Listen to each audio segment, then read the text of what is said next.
Nursing വിദ്യാർത്ഥി ആദിത്യന്റെ മരണവുമായി ബന്ധപ്പെട്ട് പ്രതികരണവുമായി വിദ്യാർത്ഥികൾ. അധ്യാപകന്റെ മാനസിക പീഡനവും ശാരീരിക ഉപദ്രവവും കാരണം 18 പേർ കൂടി പഠനം ഉപേക്ഷിച്ചതായി വിദ്യാർത്ഥികൾ പറയുന്നു. ആദിത്യനെ അവസാനമായി കാണാൻ അനുവദിച്ചില്ല എന്നും വിദ്യാർത്ഥികൾ പറയുന്നു. മാനേജ്മെന്റിനും അധ്യാപകർക്കുമെല്ലാം ബിസിനസ് മാത്രമാണെന്നും പരാതി പറഞ്ഞിട്ടും ഉപയോഗമില്ലെന്നും വിദ്യാർത്ഥികൾ ആരോപിക്കുന്നു. ആദിത്യന്റെ കുടുംബത്തിന് അയച്ച സന്ദേശത്തിലാണ് വിദ്യാർത്ഥികളുടെ പ്രതികരണം.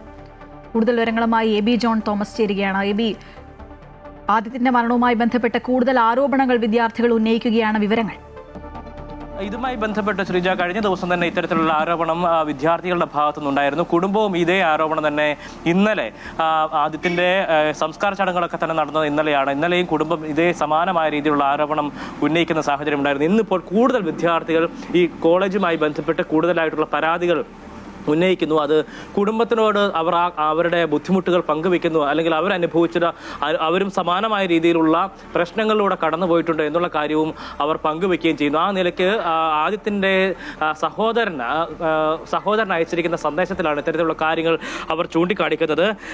ഈ അധ്യാപകനെതിരെ രൂക്ഷമായിട്ടുള്ള വിമർശനങ്ങൾ ഇന്നലെ തന്നെ ഉയർന്ന സാഹചര്യം ഉണ്ടായിരുന്നു. സന്ദീപ് പാണ്ഡെ എന്ന് പറയുന്ന അധ്യാപകനാണ് ഇത്തരത്തിൽ വലിയ രീതിയിലുള്ള മാനസിക ശാരീരിക ആയിട്ടുള്ള പീഡനങ്ങൾ ഈ വിദ്യാർത്ഥികൾക്കെതിരെ നടത്തിക്കൊണ്ടിരുന്നത് എന്നുള്ളതാണ് ഇന്നലെയും ആ വിദ്യാർത്ഥികളുടെ ഭാഗത്തുനിന്ന് ഉണ്ടായത്. ഒപ്പം തന്നെ ഇതേ സമാനമായിട്ടുള്ള കാര്യം കഴിഞ്ഞ തവണ വിഷുവിന്റെ സമയത്താണ് ആദിത്യൻ ഏറ്റവും അവസാനമായി വീട്ടിലേക്ക് എത്തുന്നത്. അന്ന് അമ്മയോട് ആദിത്യൻ ഈ കാര്യം പറയുകയും ചെയ്തിരുന്നു. ഇത്തരത്തിലൊരു അധ്യാപകനുണ്ട്, അയാളുടെ ഭാഗത്തു നിന്നും വലിയ രീതിയിലുള്ള മാനസിക ശാരീരിക പീഡനങ്ങളൊക്കെ തന്നെ ഉണ്ടാകുന്നുണ്ട് എന്നുള്ള കാര്യം അമ്മയോടാണ് ആദിത്യൻ വ്യക്തമാക്കിയത്. അവിടെ ഈ മയക്കുമരുന്നുമായി ബന്ധപ്പെട്ട്, ലഹരി ഉപയോഗവുമായി ബന്ധപ്പെട്ട് 2 വിദ്യാർത്ഥികളെ ഇതുമായി ബന്ധപ്പെട്ട് പിടിക്കുന്ന ഒരു സാഹചര്യം ഉണ്ടായി. അപ്പോൾ അതിൽ ഈ ആദിത്യൻ്റെ സുഹൃത്തുക്കളാണ്, അവരുടെ പേരുകൾ പറയണം, അല്ലെങ്കിൽ അധ്യാപകർ നിർദ്ദേശിക്കുന്ന ആളുകളുടെ പേരുകൾ തന്നെ, ഈ അധ്യാപകൻ പറയുന്ന വിദ്യാർത്ഥികളുടെ പേരുകൾ തന്നെ ഈ കേസുമായി ബന്ധപ്പെടുത്തി പറയണം എന്നുള്ളൊരു നിർദ്ദേശം, അല്ലെങ്കിൽ ആ നിലയ്ക്കുള്ള സമ്മർദ്ദം ആദിത്യന് ഉണ്ടാകുന്ന സാഹചര്യം ഉണ്ടായിരുന്നു.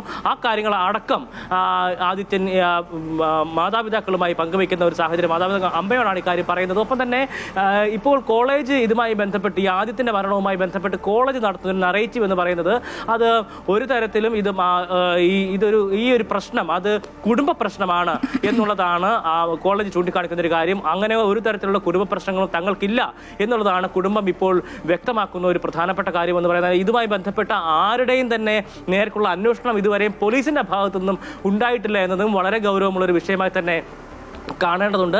ഈ സംഭവം നടന്ന ആദിത്യന്റെ മരണം നടന്ന ശേഷം അവിടെ വിദ്യാർത്ഥികൾക്ക് അവിടെ നിന്ന് ഇവിടെ വന്ന് ആദിത്യനെ അവസാനമായി ഒരു നോക്ക് കാണണമെന്നുള്ളൊരു ആവശ്യം ഈ വിദ്യാർത്ഥികൾ ഉന്നയിച്ചിരുന്നു. പക്ഷേ അതിനുപോലും ഒരവസരം ആ കോളേജ് മാനേജ്മെന്റ് നടത്തിക്കൊടുത്തില്ല എന്നുള്ള ഗുരുതരമായിട്ടുള്ള ആരോപണം ഇവർ നടത്തുന്നുണ്ട്. ഈ ആദിത്യന്റെ മരണം നടന്ന തൊട്ടു പിറ്റേ ദിവസവും അവിടെ ക്ലാസുകൾ നടത്തുന്നതിന് വേണ്ടി ശ്രമങ്ങളാണ് ഈ കോളേജിന്റെ ഭാഗത്ത് നിന്ന് ഉണ്ടായത്. ഈ മരണം നടന്ന വിവരം പോലും തങ്ങളെ അറിയിച്ചില്ല എന്നുള്ള കാര്യവും പറഞ്ഞു വെക്കുന്നുണ്ട് ഈ വിദ്യാർത്ഥികൾ അവർക്ക് നൽകുന്നുള്ള, അല്ലെങ്കിൽ ഈ കുടുംബത്തോട് അവർ നടത്തുന്ന ആശയവിനിമയത്തിൽ ആ കാര്യങ്ങളൊക്കെ തന്നെയും ചൂണ്ടിക്കാണിക്കുന്നുണ്ട് എന്നുള്ളതും ഈ മെസ്സേജുകൾ വായിക്കുന്ന സമയത്ത് നമുക്ക് മനസ്സിലാകുന്നത്. എന്തായാലും വളരെ ഗൗരവമുള്ളൊരു വിഷയമാണ്. ഈ അധ്യാപകന്റെ പീഡനങ്ങൾ കൊണ്ട് തന്നെ 18ഓളം വിദ്യാർത്ഥികളാണ് അവിടെ നിന്ന് പോയത്, ഈ പഠനം ഉപേക്ഷിച്ച് പോയത് എന്നുള്ള കാര്യവും ഈ വിദ്യാർത്ഥികൾ പറഞ്ഞു വെക്കുന്നുണ്ട്. ശ്രീജ.